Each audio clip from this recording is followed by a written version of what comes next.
And I would also like to say hi to all of you who join us online. To give us an opening talk for the forum, please welcome back once again Amelia Shi, Executive Director of Taitra, to the stage.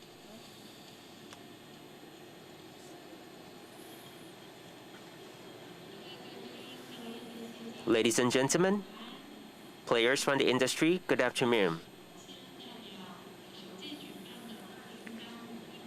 On behalf of the event organizer of the exhibition Taitra, I would like to extend my warmest welcome to all of you who join us for the forum today. And I would like to spend 1 minute introducing our speakers today. We have Mr. Jammy Chiu, General Manager of CHIMEI Motor Electronics. Mr. Rafael Lee, Director of LITE-ON Technology. Thank you so much for joining us. And the other two speakers will join us later. I think many of you have witnessed the grand opening of e-mobility Taiwan. It's working and it's focused on move, autonomous, connect, share. So these are the 5 topics that you can see on the backdrop here. What Taitra really wants to do here is to create a platform for collaboration to make our supply chain and also ecosystem more comprehensive so that we can help more Taiwanese companies grab the business opportunities to come in the future.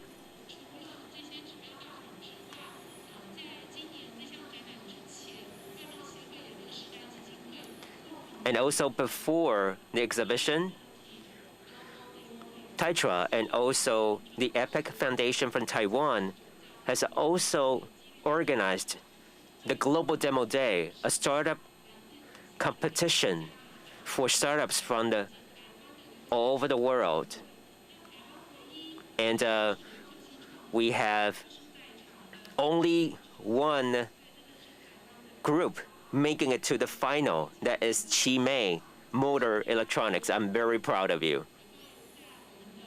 And these 10 finalists of the Global Demo Day will make a pitch, will give talks during the exhibition. So you're more than welcome to have a look at their latest solutions at the Future Star Pavilion. Of course, we will also arrange some business matching meetings to help them further expand their reaches to different countries in the world. And also we know that net zero and also environmental protection have become a global trend. A lot of countries, including the US and also China, they are also working very hard to achieve that goal. And of course, Taiwan will also make every effort to catch up with this global trend. According to LITE, the global compound annual growth rate of electric vehicles in the next 10 years will reach almost 30%, and the total sales will exceed 30 million units in 2030. But I think actually Taiwan has a lot of advantages here. Benefited from the development of intelligent vehicles, Taiwan's output value of automotive electronics has also been increasing year by year, surpassing the output value of complete vehicles and components for the first time in 2019. The LITE also predicts that the output value of Taiwan's automotive electronics will reach 270 billion in 2020, becoming a new driving force for the auto market growth. And this afternoon, we are very happy to be joined by 4 prestigious speakers from LITE-ON, Master Transportation, CHIMEI, and also GroupAcBel Polytech. They will be talking about a wide range of topics ranging from electric intelligence, e-mobility, AI, and also AI image recognition technology, and also power supply and high efficiency power supply. And the forum today will be streamed on YouTube and also Facebook. So even though you cannot be here in person with us, you can still join us simultaneously. E-Mobility Taiwan, not only we have the physical exhibition, we also have the virtual online exhibition. Not only the exhibition here, you will also have an opportunity to explore the possibilities in e-mobility in a series of events held during the exhibition, such as the forums, such as the live tour of the exhibition. So even though you couldn't be here in person, you will still feel like you are joining our show simultaneously.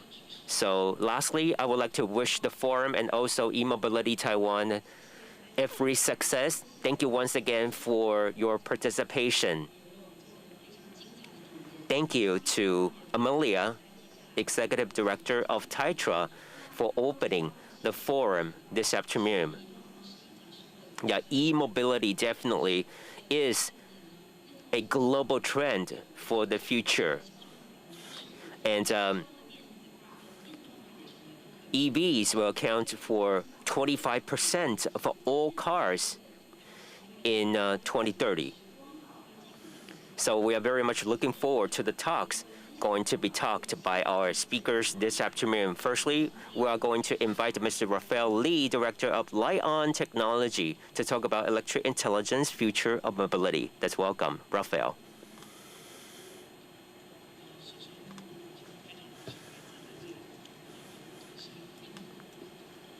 It is my great honor to be here today. Thank you to Taitra for inviting me.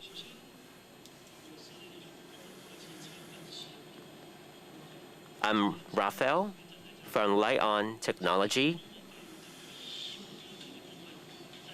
I really appreciate this opportunity to be able to share some of LITE-ON's products and, of course, our solutions in automotive electronics and what do we see in the future.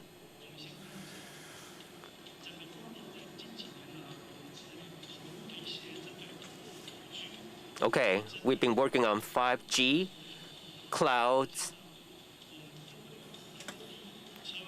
IoT, automotive electronics, and AI solutions. These are the things that LITE-ON has been working these years.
I'm sorry, we're still waiting for my PowerPoints to be shown on the screen. Before I move on to my slides, let me give you a very brief introduction of LITE-ON. LITE-ON was founded in 1975, and it is the very first listed lighting and electricity solution company in Taiwan.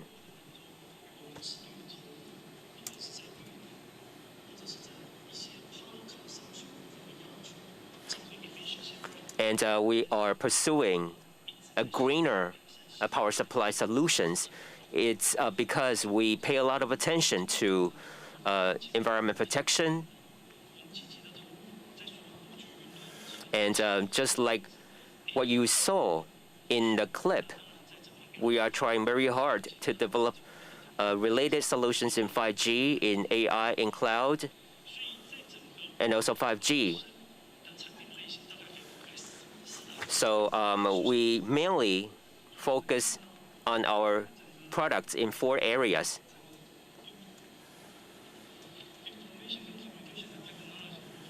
For information and communication, for ICT technology,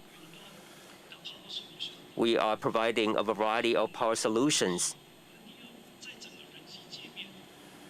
And also for human-machine interface, like keyboard and also mouse, and also the whole system, and also projector image solutions, and also IoTs.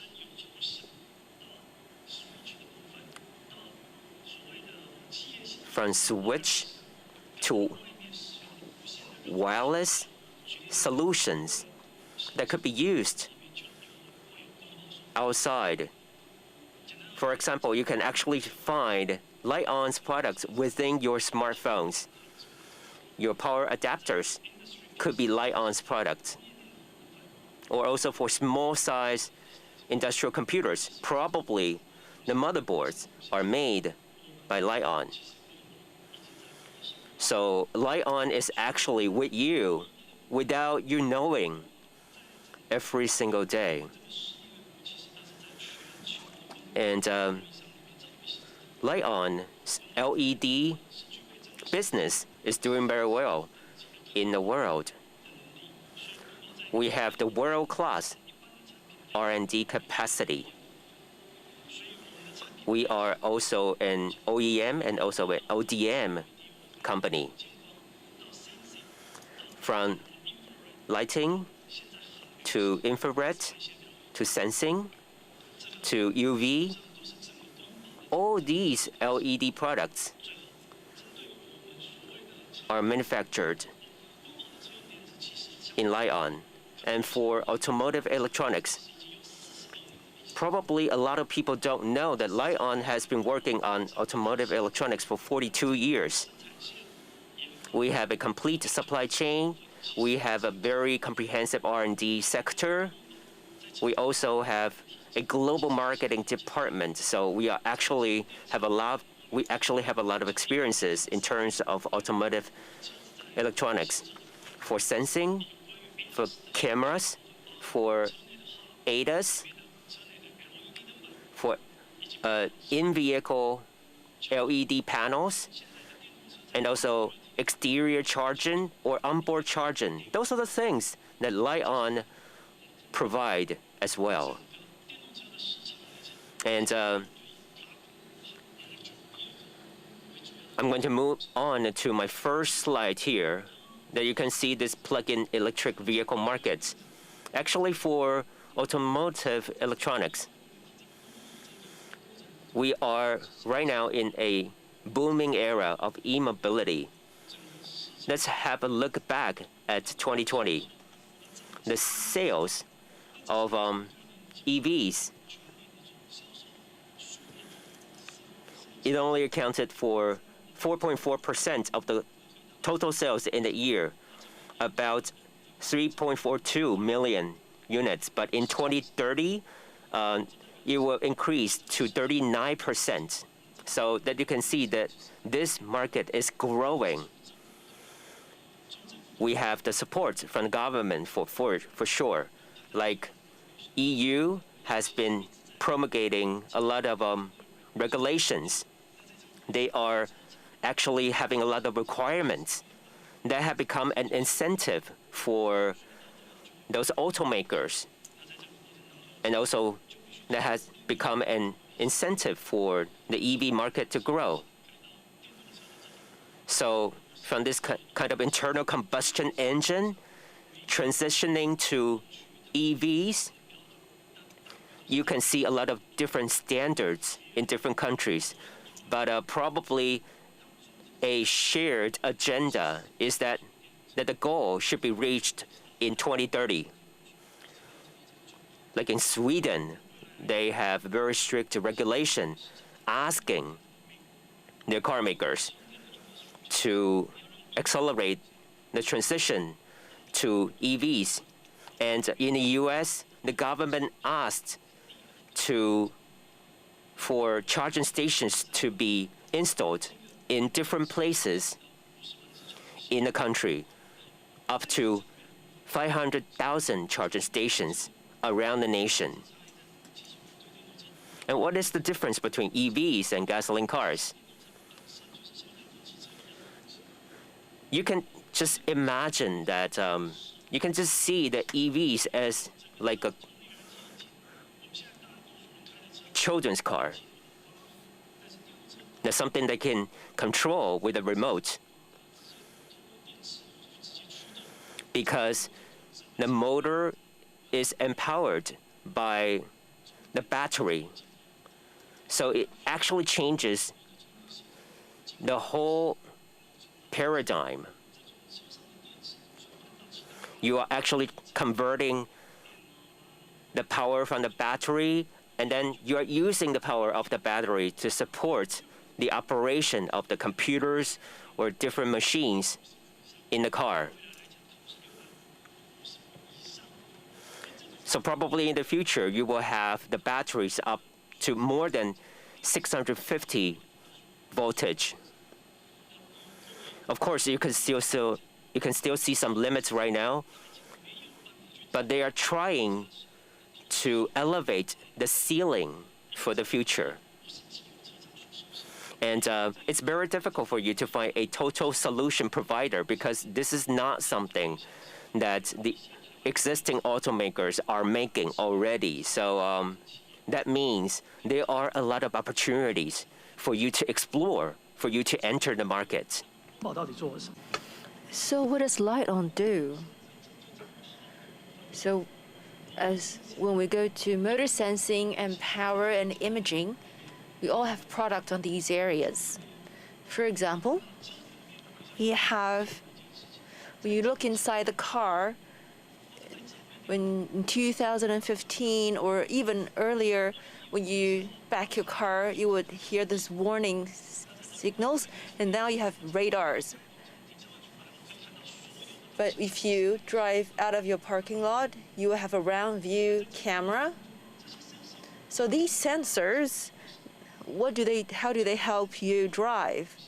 Well, simply speaking, it helps you see what's around you and actually judge the distance and park your car where you want to park it. So when you go inside the car, when you take a look at the EV, took out the motor, you have DC to DC module. You use like 48 to 12 voltage for BED. You have 800 ampere voltage or to 12 voltage. So when you charge this OBC, you'll see different kW per hour. From 3.3, we have now 11 kW, and in the future about 12 kW. So when we look at the industrial chain, when we talk about EV charger, the entire charging system, you took a look at AC and DC. I'm not going to, talk about the technical part of the charging power technology, but when we take a look at the market, there is AC. When you can see there's these AC chargers on the wall. In 2021 to 2027, it will only increase by 4%. It looks like a very slight change, but it actually is a 3.3 times more sales. So it's actually growing. So what does it signal? it means that the scale of the market is increasing. And then the users, they have demands. So whether AC or DC designs, in the future, we all need these chargers, be it AC or DC, because cars are supposed to move around on the road. Just like your cell phones, without charger, your cell phone is like a brick. So in the future, EV is an iPhone on wheels or a computer on wheels. It is only designed for you to move more swiftly and safely. So when we talk about DC power systems, in 2027, you can see that it drops from 80%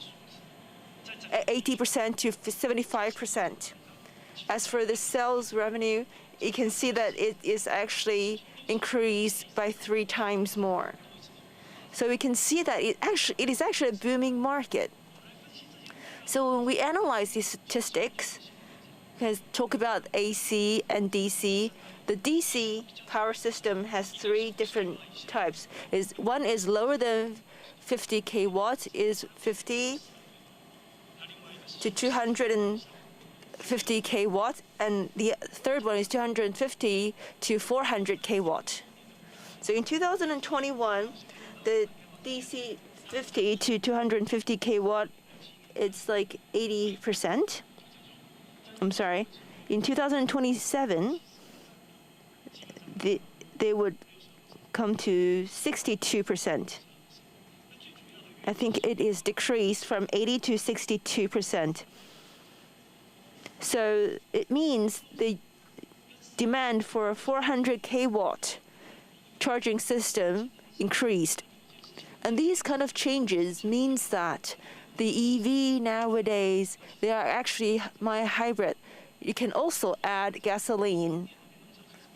But now we have like pure battery electric cars. It's just like charging at the gas station. You charge at a charging station. So the voltage of these charging stations goes up and gradually increases as well. So why is the demand increasing? It's because we have a lot of trucks or buses or tractors. These kind of heavy machinery is entering the market, and when they are powered by electric power stations, they need high voltage charging stations to satisfy their needs. Then let's take a look at the onboard charger. Okay, I'm not going to talk about these technical details, but in the future, I do believe that I remember in 2014, BMW said and Fox said that in the future, our car will be able to provide power. We want to send power back to the power grid. But these power stations or EVgo's parent company, these power plants, they said that we don't want you to send electricity back to our power grid because it's hard to control that. You know, a lot of grid are very old already. It's over 70 years old. So if you send power or electricity back to the power grid, it would actually cause some problem to these power grids. So they kind of have proposed a project is that we actually use these electricity on other devices. It's like camping. If you go camping and then you cannot come back because there are no charging stations in the mountain areas. So what we use chargers is like we use in emergency problems. The LITE-ON AC charger, we have V2H. We have already applications, so we have different kind of systems. So if we have a power shortage at home, we can use that car to power the system at home. Because the batteries in cars, it has a really large capacity. So you will be able to power these electric devices at your house. So as for onboard chargers in 2027, it would increase to 29%. But the others, unidirectional chargers, will decrease. So we talk about OBC.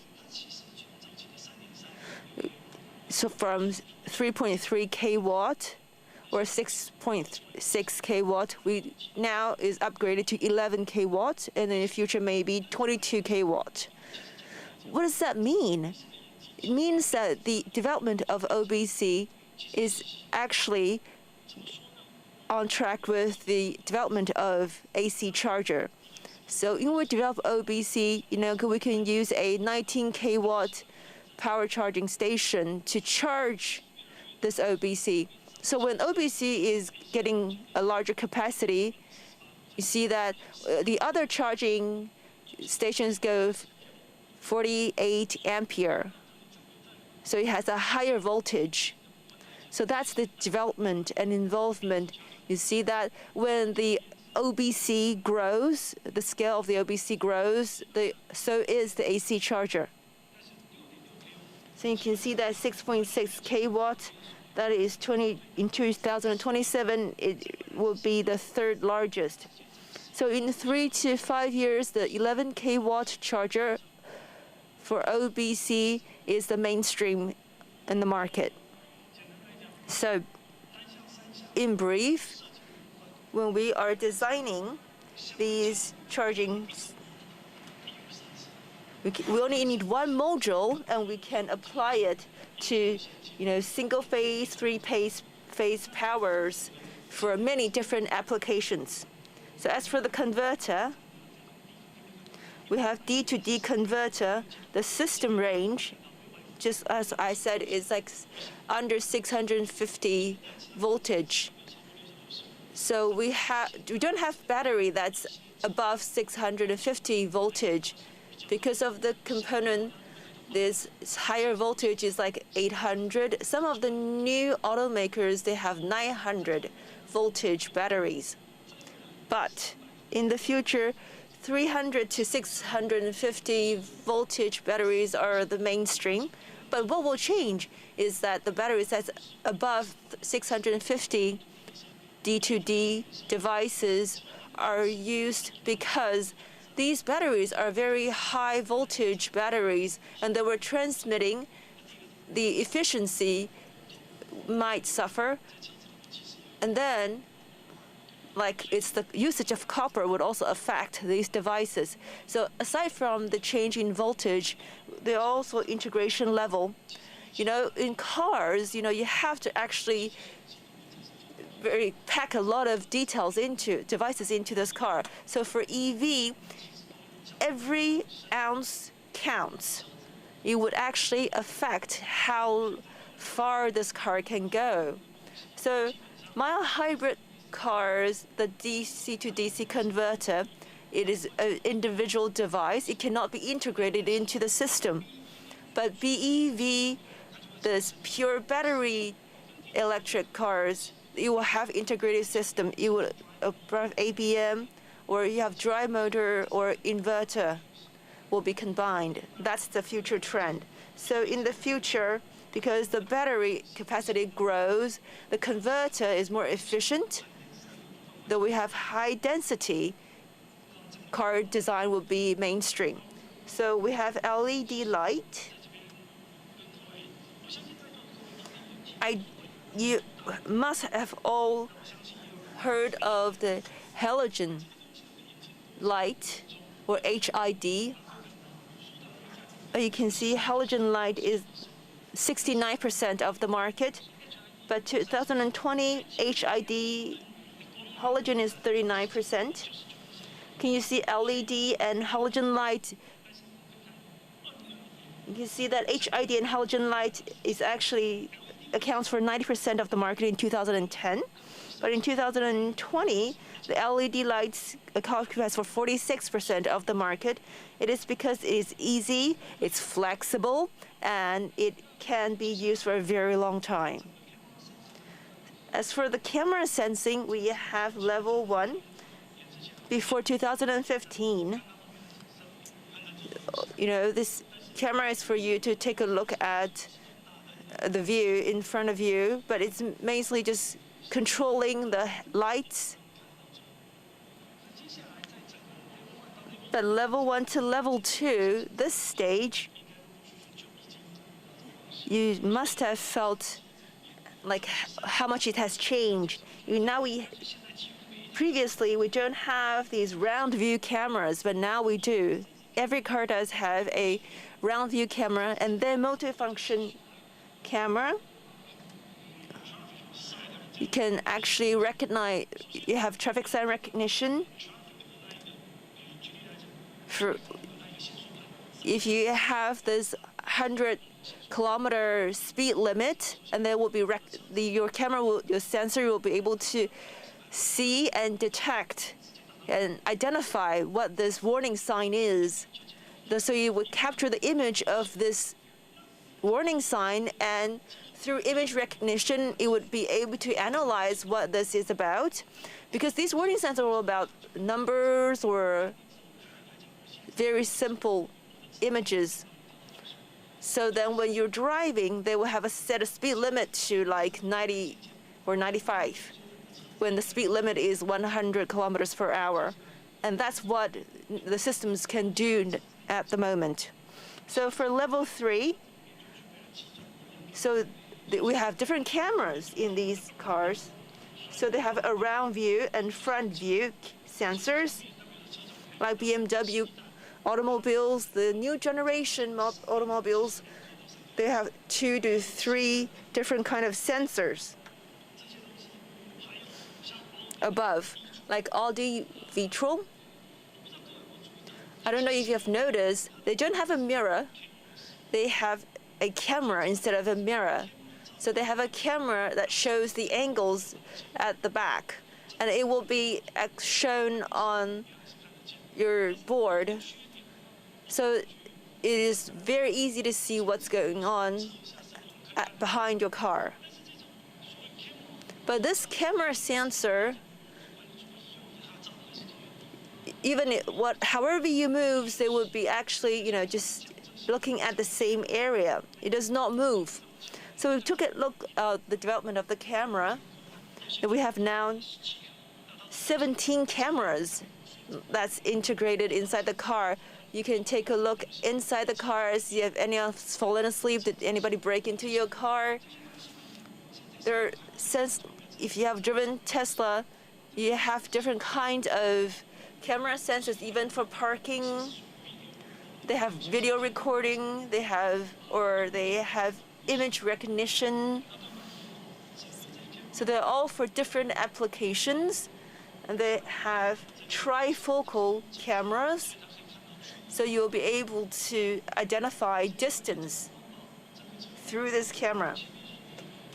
Just like what we've mentioned before, we have camera modules and object detection recognition, because, camera is not enough.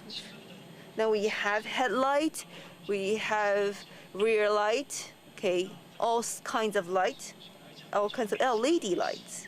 We have AD and DC, and we have this communication function. So in the future, in the public charging system, maybe you don't need, to swipe your card. You can just plug in, and the car would be able to send an ID on its own to the charging station. Of course, we all need a security system, because this charging station will need to, you need to pay for these electricity. So it definitely has a security mechanism. So we have onboard charging, DC to DC converter, and we have all kinds of solutions for all kinds of electronic devices. So in our commitment, that we have research centers, and we have factories, all this distribution. We have 334 locations, including Changzhou, Guangzhou, Kaohsiung, Mexico. We all have factories targeting EV. So thank you for your attention. My name is Rafael. I'm from LITE-ON. Thank you.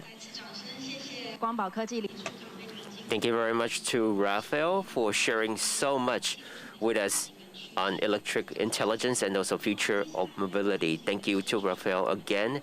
And we now move on to the second talk. Today, we're going to focus on e-mobility, green and smart city. For sure, net zero is a shared goal for a lot of countries in the world. Taiwan also has its zero carbon emission goal in 2035 and also 2050. And Master Transportation definitely is one of the leading companies in this field. It also launches fast charging solutions for e-buses. And today we are very happy to be joined by Mr. Ting-Fa, Chairman of Master Transportation. Let's welcome Chairman Wu. Thank you, everybody. Good afternoon. I'm Ting-Fa from Master Transportation. I really appreciate this opportunity to come here to share with you what we have done in e-bus. I'm going to share 3 points with you today. The first one is net zero transition.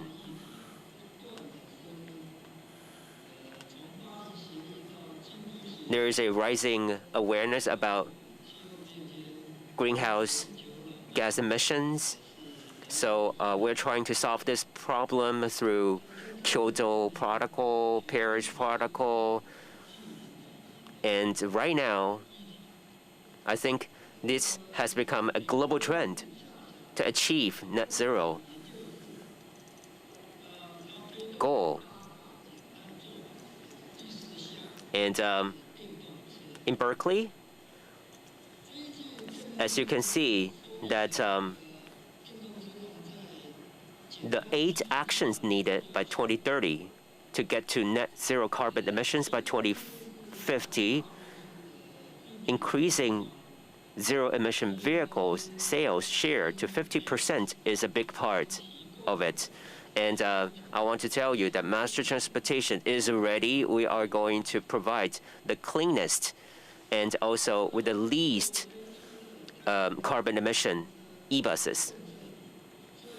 We are responding to not only the policies promulgated by the Ministry of Communications and Transportation, but Taiwan government is also having its net zero goal ranging from power, wind power to solar power to hydrogen power, so that you can see a lot of efforts really go into this field to meet that goal. In April 22nd, the Global Climate Change Summit, more than 40 leaders from the world agreed to a shared goal of net zero. And of course, the US President Biden announced that the US government would actually put in 15 billion US dollars on the infrastructure and also the costs to eliminate diesel trucks. So we are actually embarking on this very ambitious journey to meet net zero goal. And that also means there will be a huge change to the life and also to the lifestyle that we know of. And for Taiwan, we not only have 2050 net zero goal, Ministry of Transportation and also Communications of Taiwan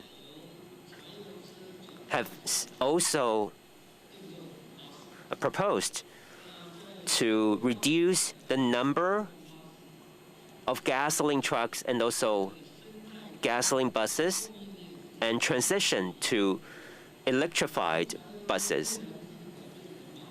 So from internal combustion engine to electric motor It seems like it's a very simple thing, but actually it's not. There are a lot of elements that you have to take into consideration, like regulations, like power supply, like where do you get the fuel, any kinds of applications that you want to use in the process. That means a huge change to the entire ecosystem.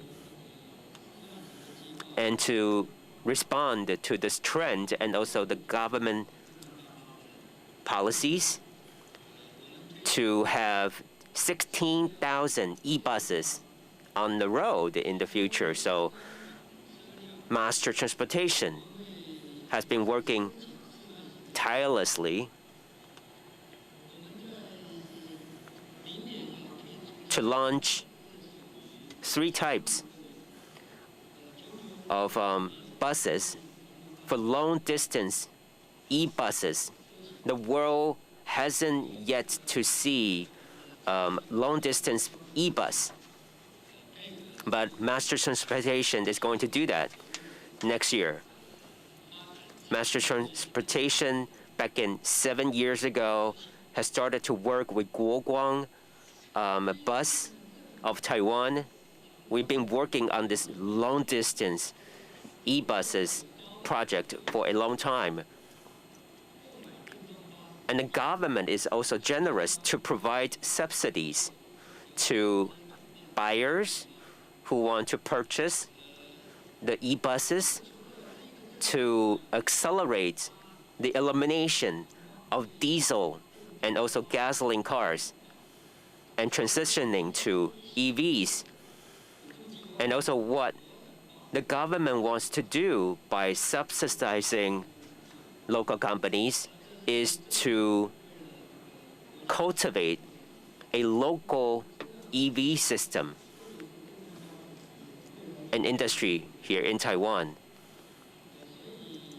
It will be a very important industry for the country. So that's why that you see the Taiwan government is actually in sync with international trends and also international policies to replace diesel and also gasoline cars with EVs. And we just applied to rent a 60,000 pings of land from the government in Zhanghua, Elin Township. We are going to turn this land into a huge production center and also a huge testing field so that in the future we can sell a lot of master transportation buses to different corners of the world. We're working very hard on this project. We're going to produce 10,000 KD cars to the world in 1 year and 3,000 complete unit vehicles to the world that will make master transportation one of the biggest suppliers of EVs, e-buses in the future. We have many years of experiences in producing trucks and also buses. We have about 7,000 trucks from master transportation still running on the road in Taiwan. And the accumulated kilometers actually go up to 5 billion kilometers. So that means we have a lot of data. We have a lot of information. So we use those data, we analyze those data, and we set our own standard. We set our own benchmark. And in Chiu, we have our own low-floor bus that is from master transportation, and from Taipei train station to Wugu Township in New Taipei City, we have 30 e-buses running on the road. And these buses are very safe the safety rate according to the government, and also the operation rate should be 98%, but Master Corp Transportation will take it up to 99%. And our cars and also the safety has also been verified in 2 different places, just like I mentioned. So we have every confidence to bring our product to other places in the world. I think one of our previous speaker, Rafael, just said that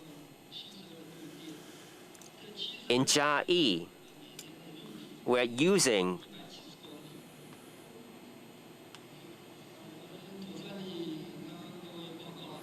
our electricity capacity is 72 degrees, and it will run for 170 kilometers every single day.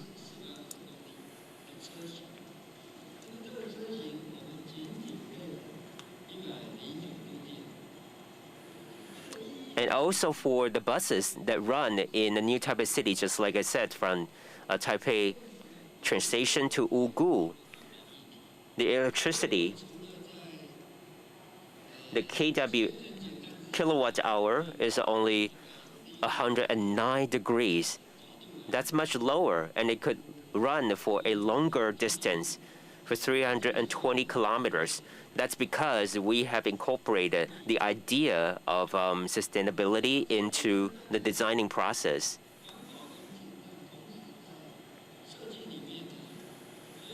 So environmental protection and also carbon reduction really mean a lot to master transportation. And we could also tailor-make buses according to different needs of our clients. Probably they don't need batteries that could accommodate very high voltages. So we can lower the voltages, we can give them batteries with lower voltages, with lower power output.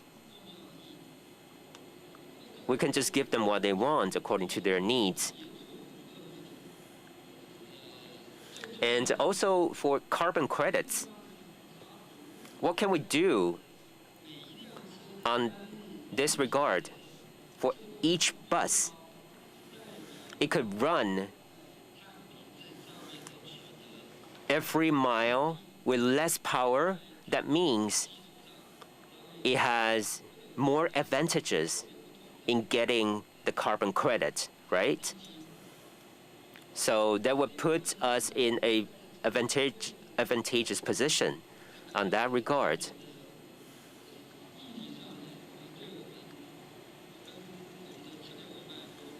So in terms of acquiring carbon credits, Master Transportation and its partner, Guoguang Bus, will be testing in Hsinchu to let the bus run for 750 kilometers with only 109 kilowatt hour degrees. So for this project, I would like to thank the Ministry of Economic Affairs for your support so that we can try to accomplish the testing as soon as possible. So on average, we want to make sure that the bus can run for 600 kilometers every day. So with slow charging facility, it would take the batteries to be 800 or 900 voltages. It will exceed the limits of the policy requirements, so we cannot do that.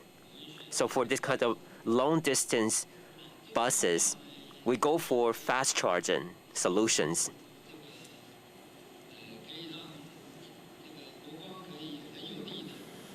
So with this kind of fast charging solutions, Guoguang and also Master Transportation were very confident that 1,200 diesel buses, we can replace them in 10 years. to e-buses. What if coming from Taipei to Kaohsiung, about 600 kilometers, maybe we can charge the bus in between in Chaoma, Taichung, that's in the middle of the route. So maybe during the charging, the passengers can have a short break. So we can have a rest in between the routes. So you charge after you run for 300 kilometers. And then after charging, you could go for another 330 kilometers.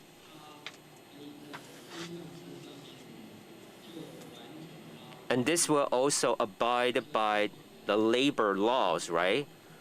For running this 600 kilometers, it would take maybe 8 to 9 hours for the working time of a driver.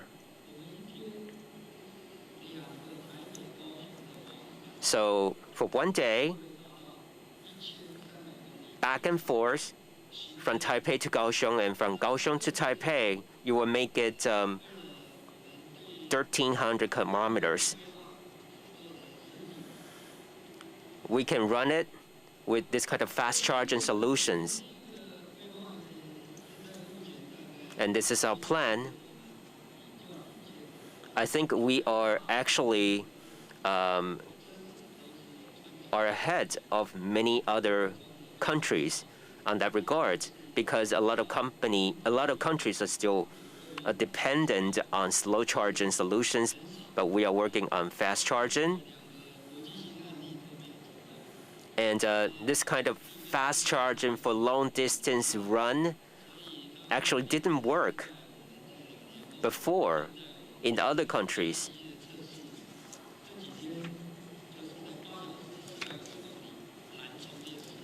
But we have proved that we could actually do that. Actually, after we just done a testing a few days ago, that we could finish 450 kilometers in 8 hours, and it was very successful.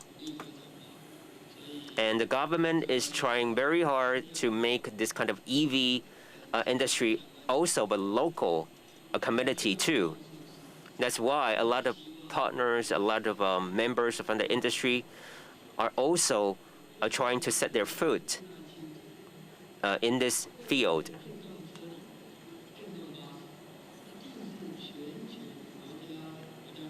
I think e-bus in particular definitely will be a national industry. That's no question. So for bus manufacturing or car manufacturing, well, they are choosing which supply chain. I think they will stay in their own country, right? They will stay with a major supply chain for a car manufacturing in their country.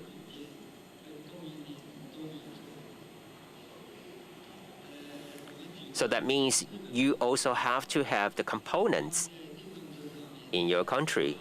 You have to have a comprehensive system in your country. For example, in Japan and Korea, they have motor components. They also have this kind of protective policies. They can only use components produced in their own countries. And for China, we also see the same pattern. So mass transportation has noticed that.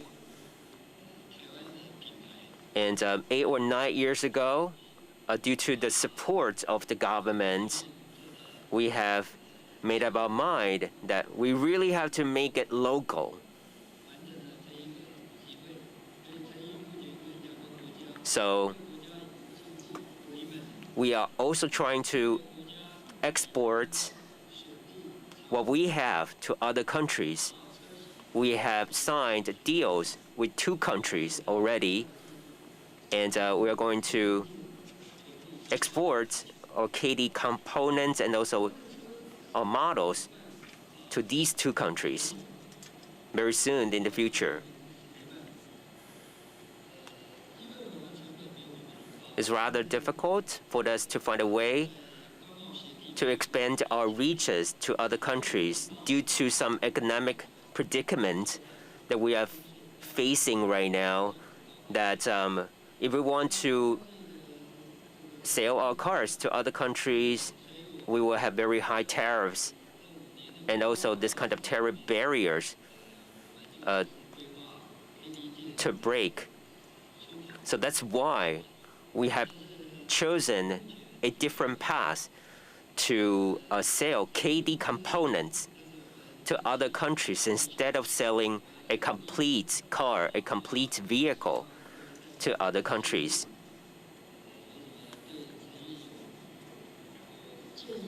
So that's very much about what Master Transportation has been doing over the years. We really look forward to hearing the feedback from you. We would also like to work with more partners. We have 3 models right now that are open to be connected with other solutions from other companies. 2 of them are complete vehicles and 1 is chassis. So component providers or complete vehicle providers, you're all welcome to be in touch with me. And we're actually showing a 9-meter e-bus in our booth. And we're going to send it to Japan next month. And in the future, we will send our buses to 6 more countries, and for 2 more countries, we are still talking with them. So you're more than welcome to pay a visit to our booth to have a look at yourself. I look forward to seeing you all very soon. Thank you very much. Thank you so much to Mr. Ting-Fa, Chairman of Master Transportation, for sharing so much with us today. You can also give Master Transportation shuttle bus a ride during the exhibition. Okay, we're now at the second half of our tech trend.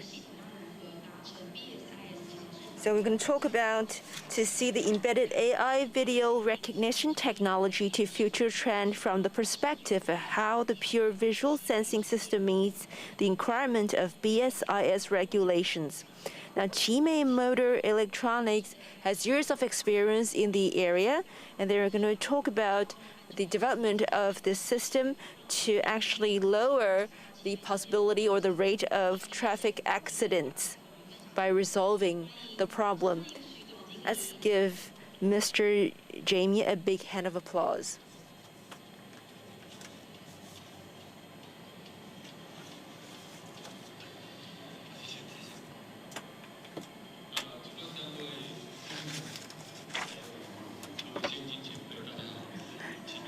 Hello, my name is Jamie. I'm from CHIMEI Motors, and I would like to thank our MC for reading out my topic.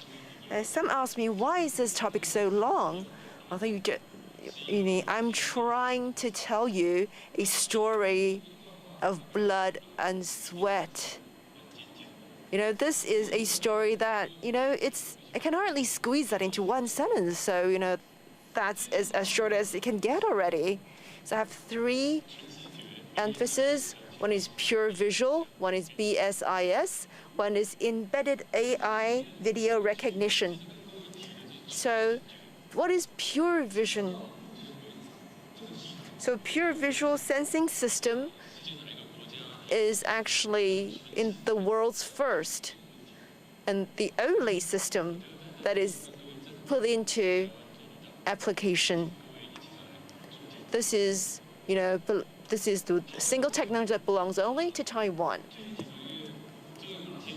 Well, Mr. Ma has actually also launched a pure visual sensing system, because I was looking for videos on pure visual sensing system.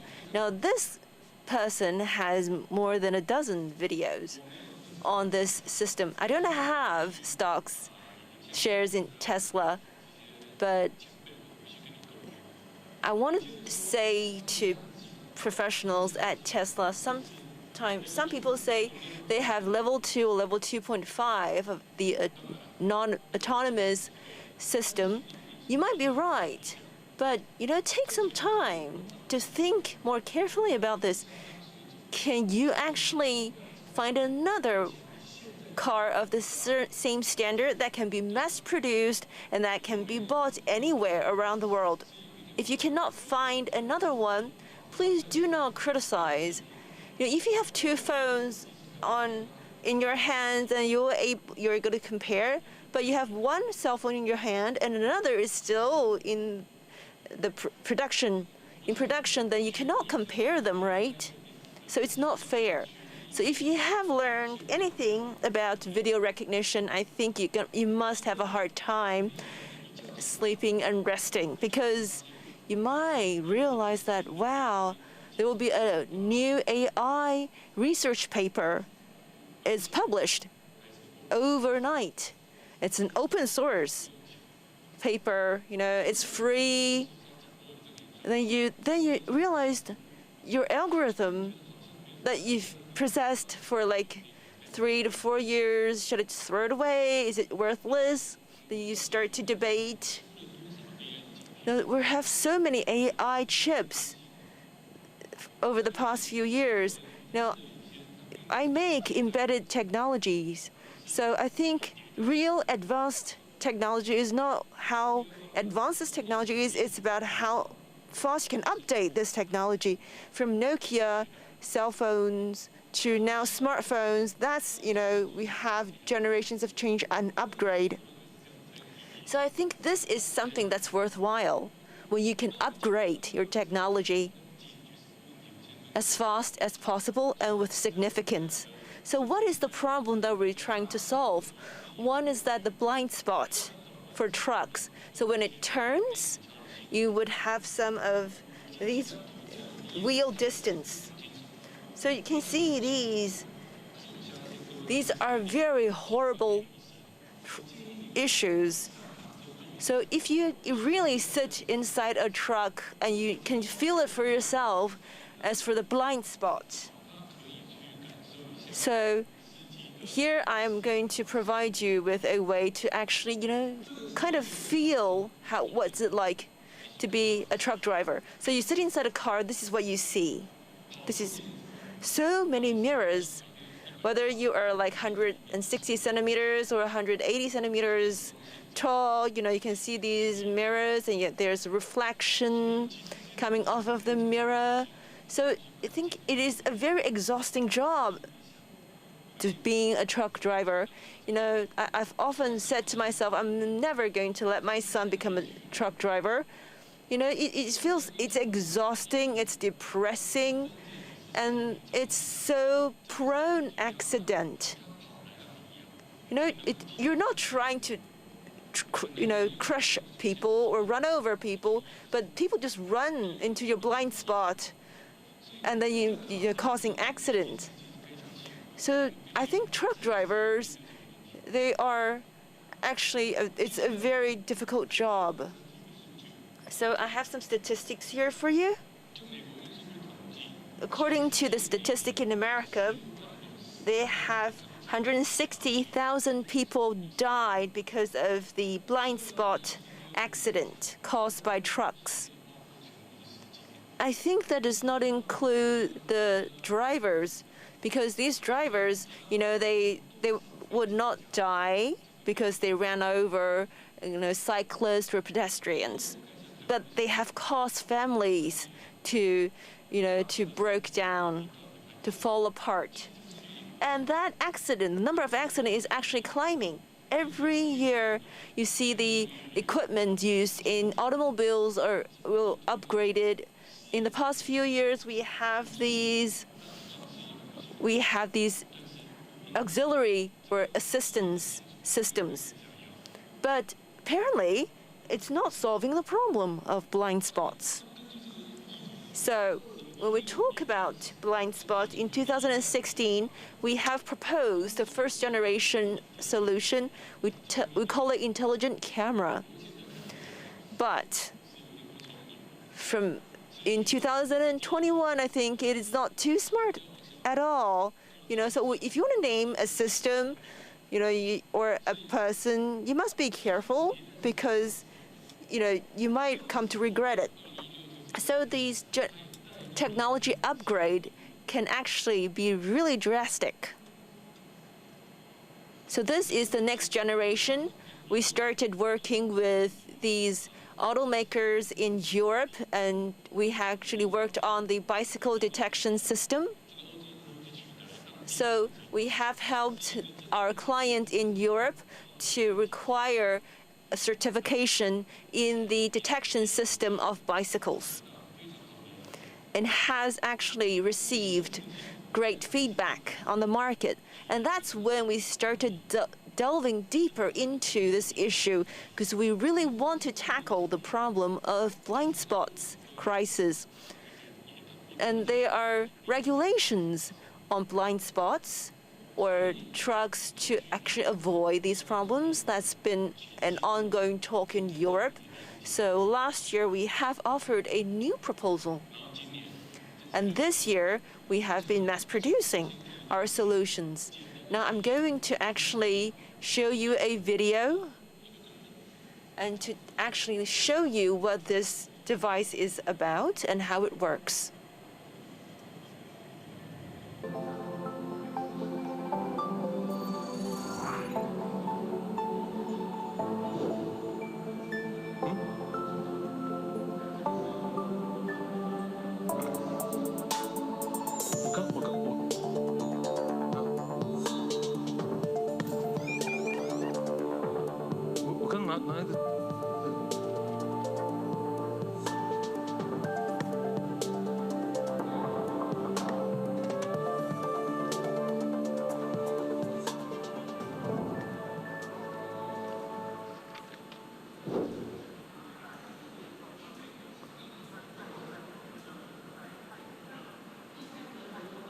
Okay, 这套系统 Okay, this is blind spot information system. This is the system that we actually developed for the blind spot detection for trucks.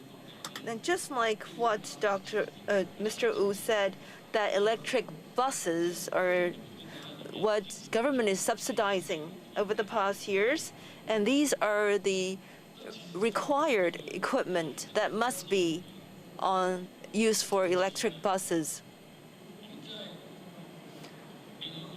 Now, in the United Nations, they have commissioned experts in Germany to design UNR 151.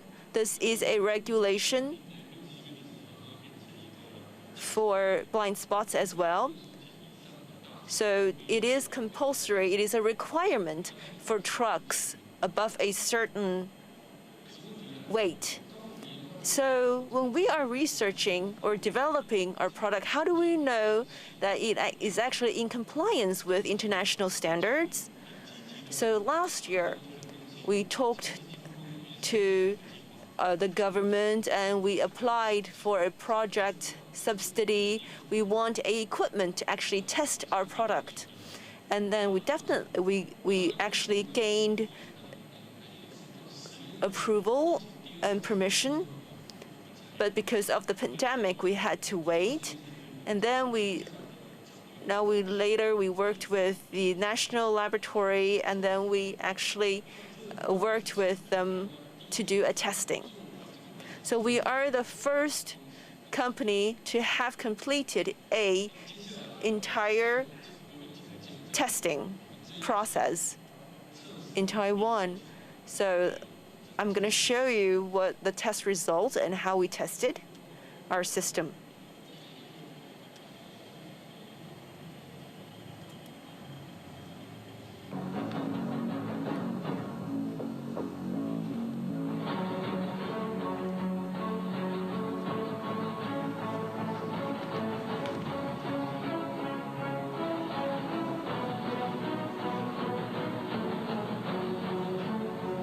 这个假人摔了很多次。You can see the dummy has fallen so many times during our test.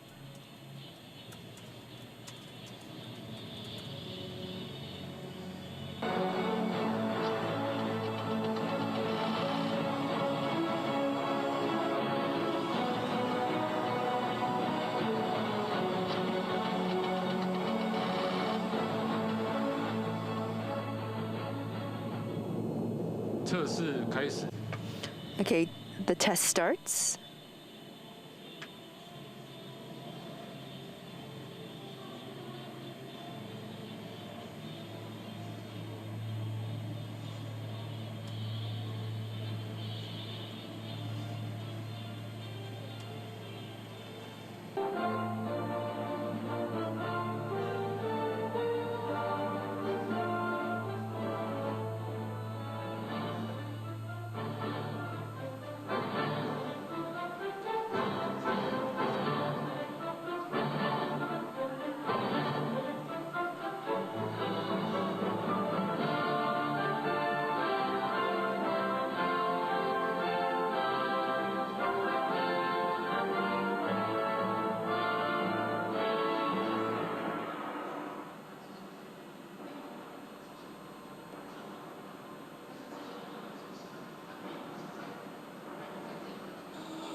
So I would like to help the help of the government and the laboratory.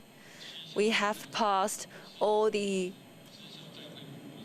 active tests and all the other tests. We are the first to actually gone through the test, and we are the first to pass the test. We are the only company to use video recognition in the system, and if you have any feedback, we welcome your advice and any question that you like to ask. So you can see we have in dim environments, this video recognition must be able to function under very dim lights. Even if when it's dark, when the environment has no lighting source, this actual system will be able to produce light to protect you.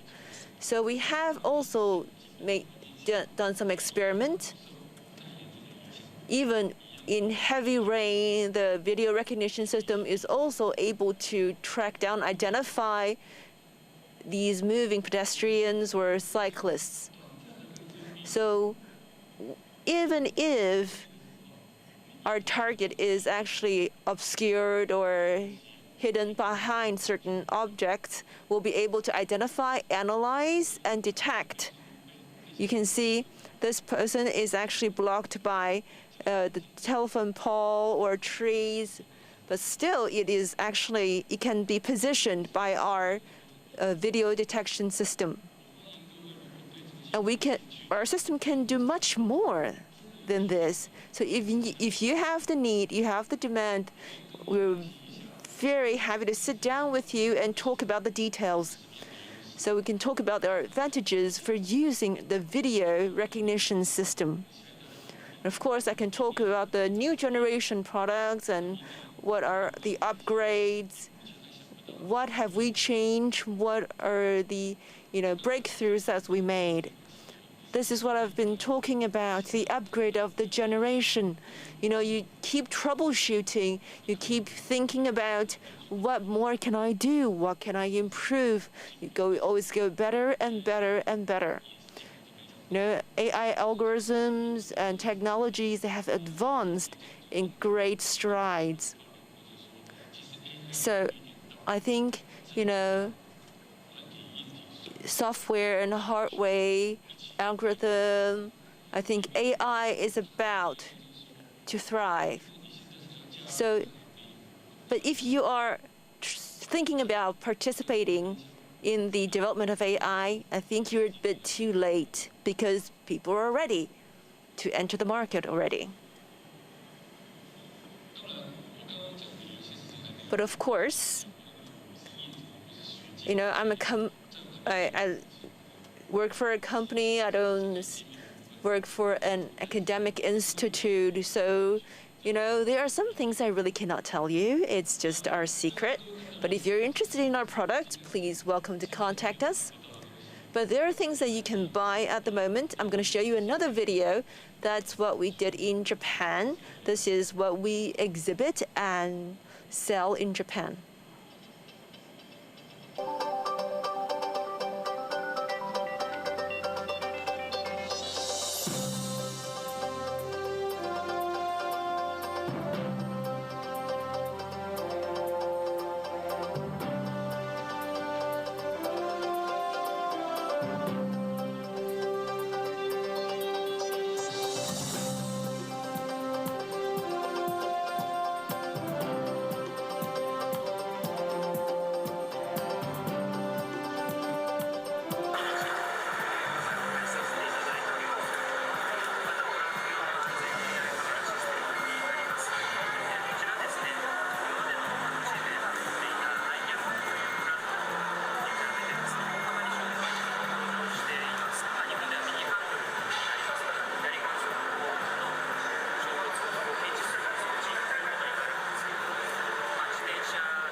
现在看起来好像日本人做。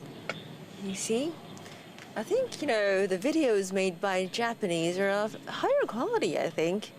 Well, this is what we sell in Japan and in Taiwan, and we have also been cooperating with companies in Europe and South America. Now, this is another new product. You will be able to see this at our booth. This is MOIS, Moving Off Information System. So when we talk about trucks, when you are trying to start or before you stop, there's still some kind of risk because you're still moving for a little distance. So these truck drivers, they can't really spot you. I'm telling you again, I cannot put more emphasis on this. If you sit inside a truck and really take a look, you really cannot spot these people driving right in front of the truck or walking right in front of the truck. It is really dangerous for something like that.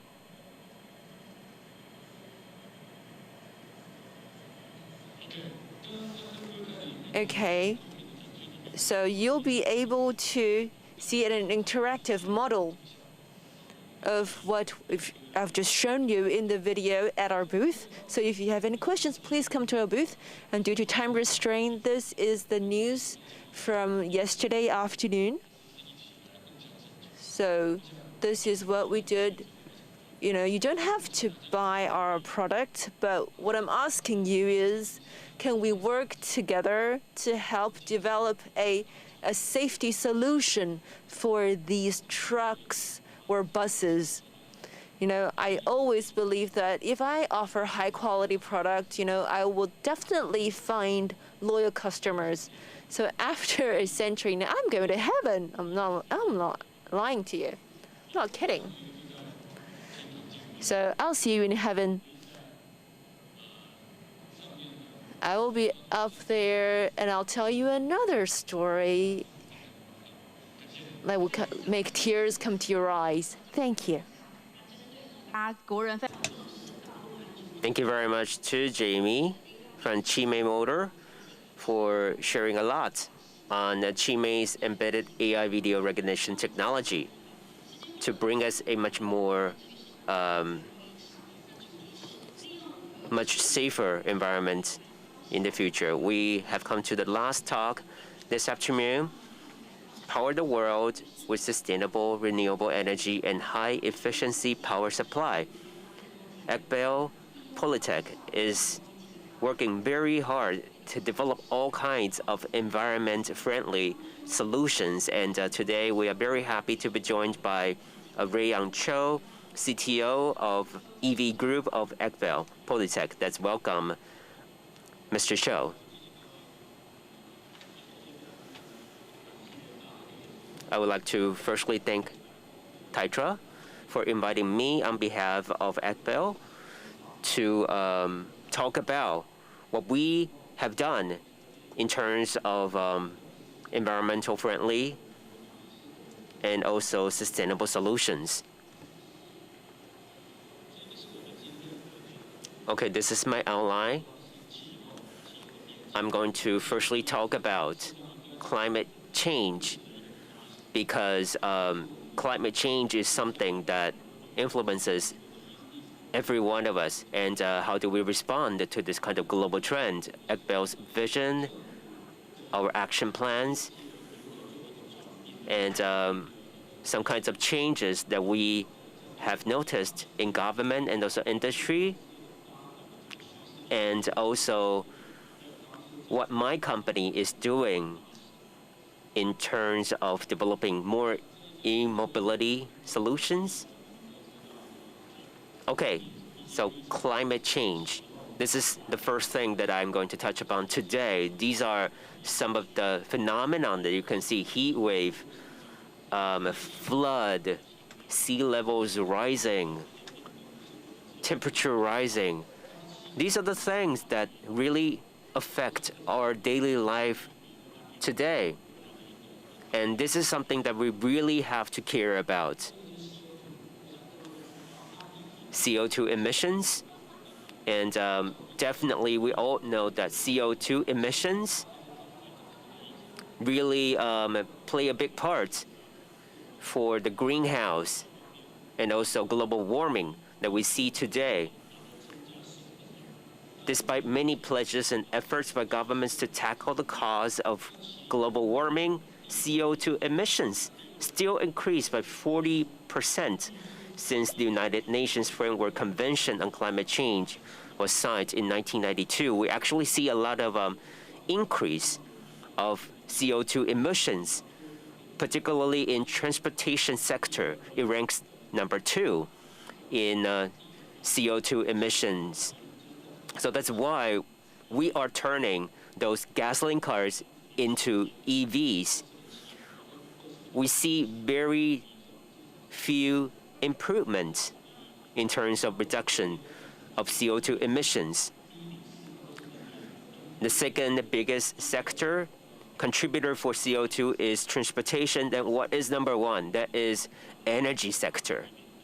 Energy sector actually is the biggest contributor for CO2 emissions. So definitely we have to think about something new, and we have to think differently in order to solve this problem. So this next slide, what I'm trying to say here is we can actually power the world with sustainable and renewable energy. That's something that could be recycled and high efficiency and provides high efficiency power. And this is our business visions, our philosophies. We can have a look at the one in the middle.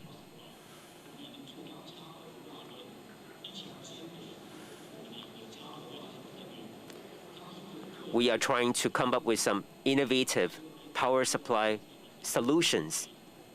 So we have smart grid here. We are using solar power. We have solar power plants. We also have our EV power systems.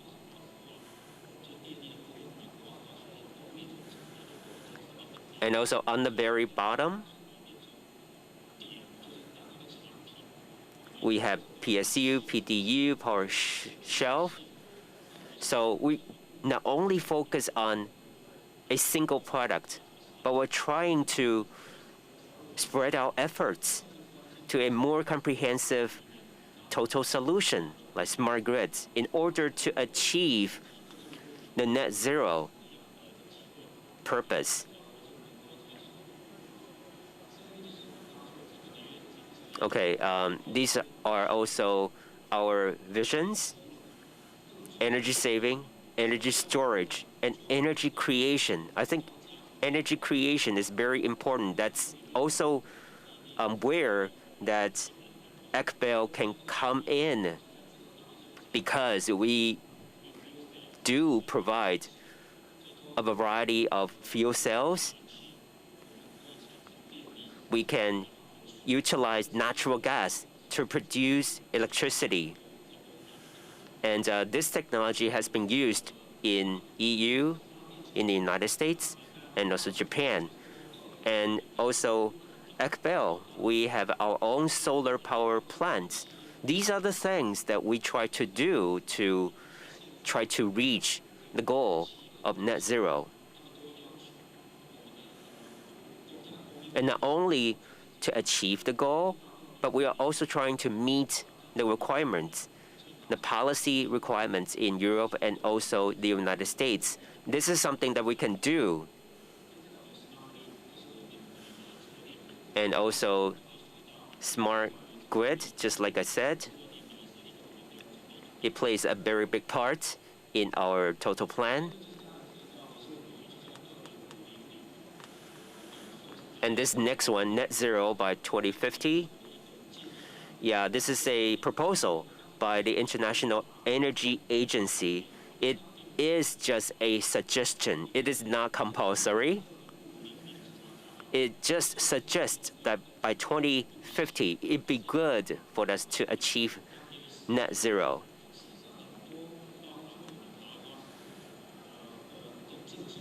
Actually, many countries like Taiwan, they are also taking this suggestion from IEA into reference. Like one of the goals in this proposal is that by 2030, 60% of global car sales should be electric. And also 50% by 2035, 50% of heavy trucks sales should be electric. So these are very substantial goals that you could achieve, that you can try to achieve.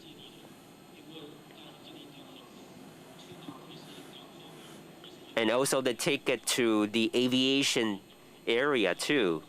Like by 2040, they suggest that 50% of fuels used in aviation should be low emissions and eventually achieve net zero by 2050. So there is a timeline, there is a schedule here for you to do it incrementally.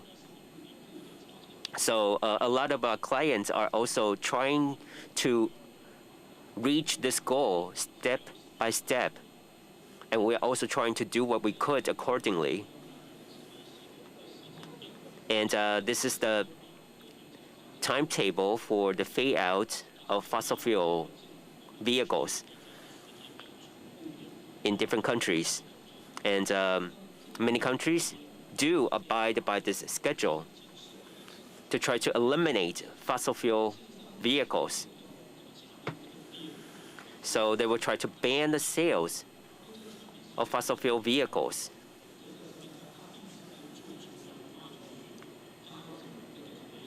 And we also have to take the entire product life cycle into consideration. So if you want to produce more EVs, cars, actually it's only one part of the entire landscape, the entire circle. So you also have to take other parts into your consideration, like how do you recycle the batteries, how do you recycle the cars, and also the waste. And still some more work to be done on those parts.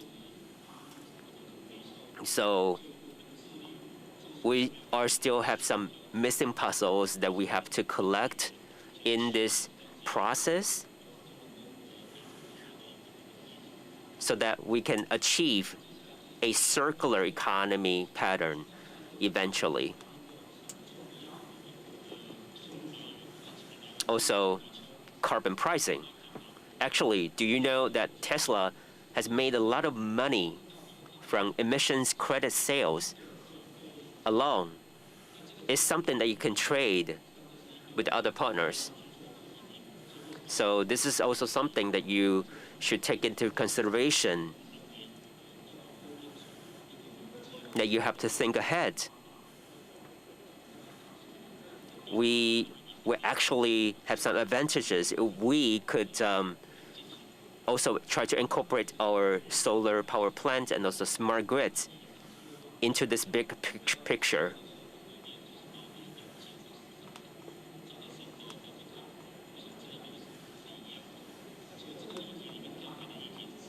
And in order to achieve net zero carbon emissions, Toyota actually acquires Tier 1 suppliers to reduce carbon dioxide emissions by 3% in 2021 compared to the previous year. So this is something happening already. So we really have to catch up instead of lagging behind. We really have to think ahead and try to take actions as early as possible. And this next one here, you can see this is a car here.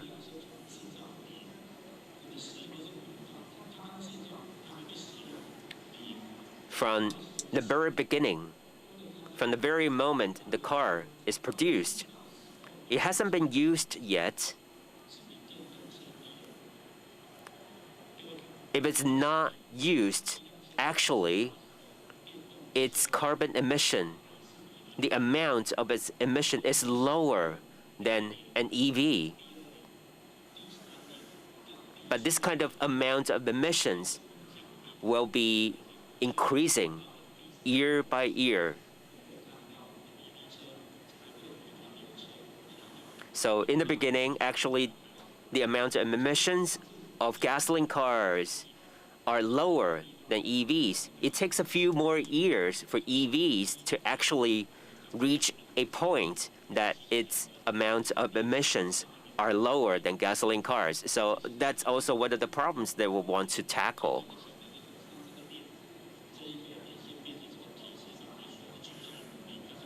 So definitely on those areas, more work have to be done. Let's say you have driven the cars for 10 years. By EVs, it could save 22,000 kilograms of CO2 emissions. And it could save 2,200 trees. So what we really have to think about is how to effectively use EVs. The longer that we use the EVs, the greener, the less CO2 emissions that it produces.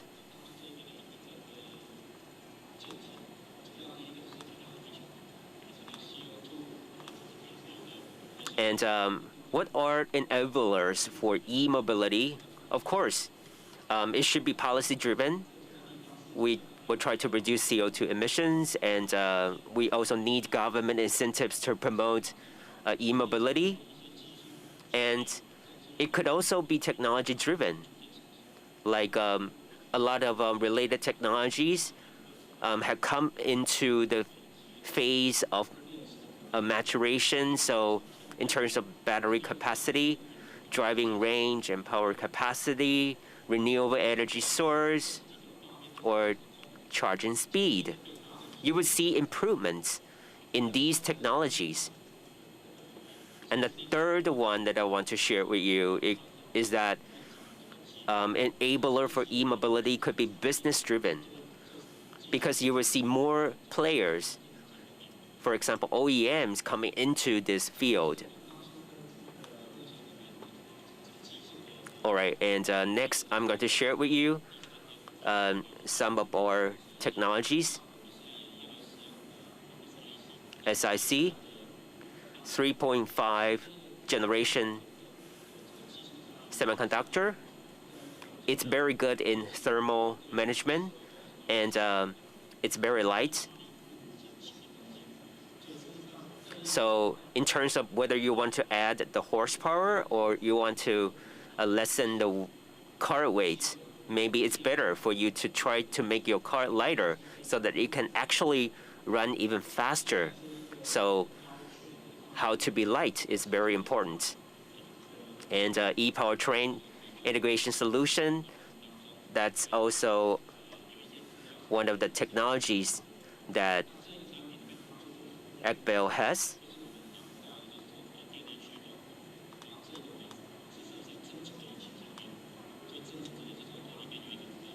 And we have this kind of e-powertrain that could be integrated into the engine, and it could reduce your mileage of your car. And the total weight is about 19 kilograms, so it's very light. It doesn't add too much burden to your car. And the next one that we have here is 800 voltage battery as opposed to 400, because it could be very heavy.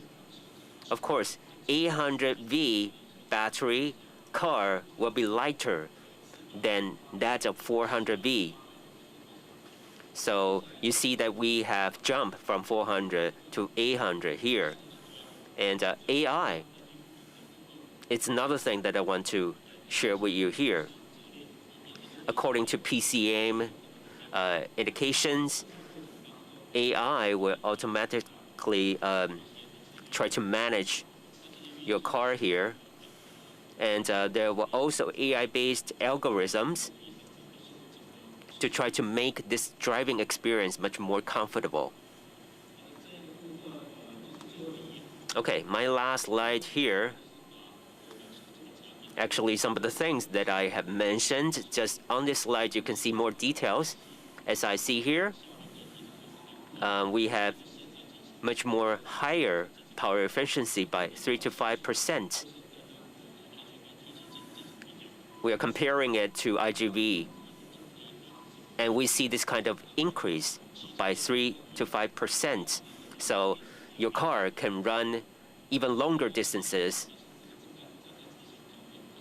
And with AI here, we are working very closely with our partners to develop our AI solutions, and also 1200V.